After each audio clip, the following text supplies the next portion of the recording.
Welcome to our guide on how to reactivate your Uber account in 2025. Let's start by understanding why your account may have been deactivated. There are several common reasons for account deactivation, including policy violations or simply being inactive for an extended period.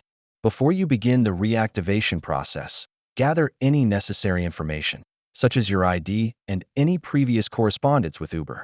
Now, let's dive into the steps you need to follow to submit your reactivation request quickly and efficiently. You can reactivate your account either through the Uber app or the website. Both methods are effective and user-friendly. After submitting your reactivation request, it typically takes a few days to receive a response from Uber. Let's discuss what to expect. To improve your chances of successful reactivation, it's essential to communicate clearly and positively in your request. If you need assistance, reaching out to Uber support can often help clarify any issues you face.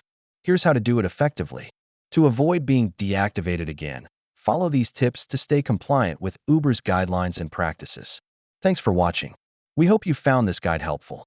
Stay tuned for more Uber tips and advice.